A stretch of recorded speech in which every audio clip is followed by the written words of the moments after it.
안녕하세요. 공시와 투자 키팩트를 통해 투자 아이디를 찾아주는 테린이 아빠입니다. 내용 보시고 도움되시면 구독, 좋아요, 알람 부탁드리겠습니다. 공시 담당자가 생각하는 그 감사보고서 비적정을 피하는 방법이 있습니다. 제가 이걸 말씀드리고 싶어서 영상을 준비했고요. 보통 여러분들이 이제 아는 관리 종목 지정 사유, 그러니까 별도 실적이 4년 연속 적자일 때, 별도 실적이라고 하는 거는 자회사를 제외한 본연의 실적이고, 지주회사인 경우에는 이제 자회사를 포함한 연결 실적이 4년 연속 적자인 경우에 관리 종목으로 지정됩니다. 그렇기 때문에 대부분의 이제 일반적인 사람들도 다 이제 3년 연속 적자이면서 3분기 누적까지 적자인 경우에는 이제 그 주식 투자에 대해서 피하는 거를 당연하게 생각을 합니다. 그건 너무 기본이라서 그 기본을 이야기하고자 이 시간을 만드는 건 아니고요.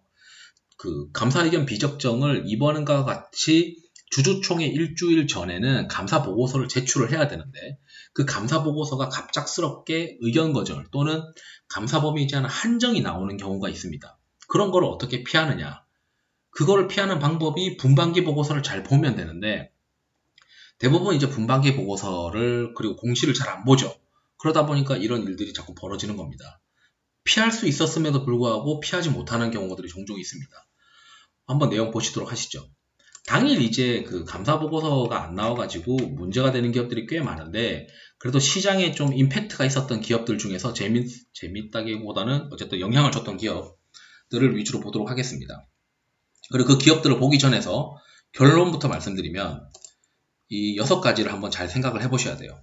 첫 번째 분반기 보고서에는 감사인의 감사 의견이 있습니다. 그 감사의 의견이 지저분하게 적혀 있는 경우가 있는데 그런 경우에는 무조건 3월 정기주총 때 감사보고서 제출하기 전에 조심해야 됩니다. 저 같은 경우는 미리 팔았다가 감사보고서 나오는 거 보고 다시 사겠어요. 그리고 최대주주가 변경이 된 경우가 있습니다. 그러니까 2021년도에 최대주주가 변경이 되면 감사인은 그 감사보고서를 주기 전에 굉장히 회사에 대해서 꼼꼼히 봐요. 왜냐면 새로운 최대주주가 들어왔을 때 그 새로운 최대주주가 대부분 이제 인수 자금이 무자본 M&A가 많기 때문에 그렇거든요. 자본 없이 M&A를 하는 경우에는 그 최대주주가 회사에 이제 잠겨져 있는 돈을 어떻게든 쿠션을 먹여가지고 빼냅니다. 투자해서. 예를 들어서 A 회사를 인수를 한 최대주주는 그 A 회사의 돈을 B 회사에 투자를 시키고 B 회사는 C 회사에 투자를 시키고 C 회사는 최대주주가 가지고 있는 법인에 투자를 또 시키죠. 이렇게 돌려치기 쿠션 먹여가지고 돈을 빼는 경우가 있는데 어쨌든 간에 이 최대주주가 이제 변경된 경우에는 그 자금 상황이 이제 제대로 되고 있는지 혹시 최대주주한테 돈 빌려주고 제대로 못 받는 거 아닌지 이런 것들을 꼼꼼하게 보다 보니까 최대주주가 작년 2020년도에 변경된 경우 꼭 꼼꼼하게 봅니다. 또 이런 경우가 있어요. 회계감사인이 3년 차로 이번에 좀 마지막이니까 꼼꼼하게 봐야 되는데 뜬금없이 이 회사가 최대주주가 바뀌어버렸네? 그럼 3년 차에 꼼꼼하게 보니까 새로운 최대주주에 대해서 더 꼼꼼하게 보는 거예요. 그러다 보니까 이게 감사 의견이 안 나온 경우가 종종 또 있습니다. 그래서 이 6가지를 봐야 되는데 이 3번 타법인 출자가 있어요. 최대주주가 바뀌고 야 우리 바이오 사업 할 거니까 새로운 어떤 바이오 기업 투자할래. 또는 뭐 우리가 이번에 뭐 새로운 사업 투자한다고 타법인 출자를 할 거야. 그러면서 타법인 출자를 했는데 그 타법인 출자한 그 출자된 투자가 적합하게 투자가 되었는지 그리고 그 투자가 회수 가능한 투자인지 이런 거에 대한 증빙 자료를 회사로부터 감사인이 요청을 하는데 제출을 못하는 경우가 있죠. 특히 뭐 글로벌 빅 회계법인의 뭐 평가 보고서나 감사 보고서를 요구하기도 합니다. 심지어 회계법인들은. 그러니까 자기보다 더 이제 공신력 있는 애들의 자료를 내놔라. 그럼 내가 그거 보고 감사 의견 적정 줄게. 이렇게 돼버린 경우도 있죠. 그리고 이제 회계감사인이 그 3년 차인 경우는 꼼꼼하게 본다고 제가 말씀드렸고 회사가 문제 있는 경우에는 그 지정감사인을 그 증선위에서 선임을 시키는 경우가 있습니다. 그런 경우에는 굉장히 꼼꼼하게 봐요. 1년 단위로 보기 때문에. 그리고 이해관계자와의 대여관계가 있는 경우 특히 이게 문제인데 회사가 최대주주한테 돈을 빌려줬거나 또는 이제 이해관계자 뭐 회사가 아는 사람한테 최대주주가 아는 사람한테 돈을 빌려줬거나 그런 회사에 돈을 나갔는데 그 나간 게 확실하게 돌아올 수 있는 어떤 증빙 자료가 있느냐. 특히 이제 돈이 나갔을 때 그 나간 돈을 받을 수 있는 무슨 뭐 담보 여력이 충분히 되어 있는지 이런 것들을 또 보죠. 우선 그 작년에 이제 그 풍력 관련해서 또 시장에서 관심이 많았었던 태용 한번 보시면 이번에 이제 그 거래 정지가 됐죠. 감사 보고서가 안 나왔죠. 감사 범위 제한 한정으로 나왔는데 분기 보고서를 보시면 제가 좀 전에 말씀드렸던 6가지 중에서 가장 리스크가 있는 감사인의 감사 의견이 굉장히 지저분합니다. 감사인의 감사 의견이 반기 때 제가 봤을 때는 이 한정을 받았고 안경회계법인에서 3급 회계법인으로 바뀌는데 이 3급 회계법인으로 바뀐 이유가 외부감사인의 법률 제11조 이게 지정감사거든요. 증선위에서 지정감사를 한 거예요. 증선위에서 지정감사를 하는 기업은 뭐 여러 가지 조건이 있는데 그 조건이 다 뭐 회사가 취약하기 때문이다라고 해석할 수밖에 없어요.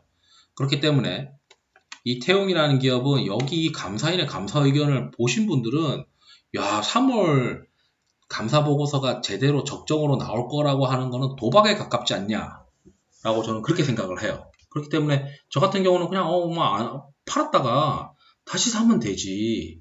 감사 보고서 보고 그런 마인드로 접근을 해야 된다는 거죠.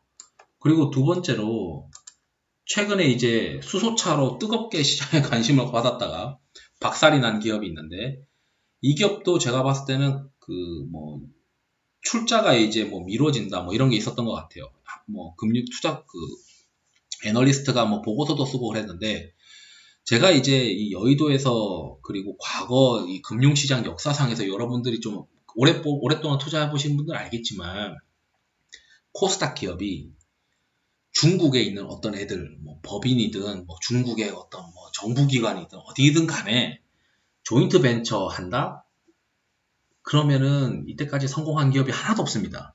뭐 뉴로스가 될 수도 있지만 우리가 투자라는 거는 확률에 기초해서 투자를 하는 건데 그 과거에 날고기던 기업들도 중국에서 뭐 조인트 벤처 한다, 중국에서 사업한다 이런 것들에 대한 기업들이 대부분 이제 안 됐어요. 그렇기 때문에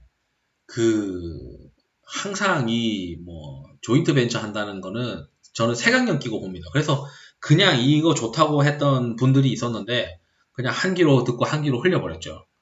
어쨌든 저는 그런 마인드로 보다가 때마침 감사 의견이 안 나왔길래 분기 보고서를 또 뒤져봤습니다. 아예 관심이 없던 기업이었는데 뭐 감사 의견 안 나왔길래 분기 보고서 안 봐도 비디오겠다라고 생각하고 봤더니 분기 보고서 보면 감사인의 감사 의견이 있습니다. 여기도 골 때려요. 여기는 지금 회계법인 리안이 3년째잖아요. 3년차 하면은 제가 말씀드렸죠. 굉장히 꼼꼼하게 본다고. 1년차, 2년차에 미미했던 거 다 털어서 가져간다고. 3년차인데다가 여기 뭐라고 돼 있냐면 7월 27일 날 회의가 있었는데 그 자회사 운영이 똑바로 되고 있느냐. 자회사 대여금이 지금 내부 통제를 거쳐서 돈이 나간 거냐. 이거 대여금에 대한 손상평가, 이거 대여금에 대해서 어떻게 할 거냐. 이 대여금이 회수 가능한 걸로 적정하게 나갔느냐. 이런 것들에 대해서 지적사항이 있었다는 거죠. 저는 제일 무서워하는 게 이해관계자의 거래 내역에서 돈 빌려줬는데 돈 받을 가능성이 없는 경우가 지금 없는 경우로 평가받아 버리는 경우입니다.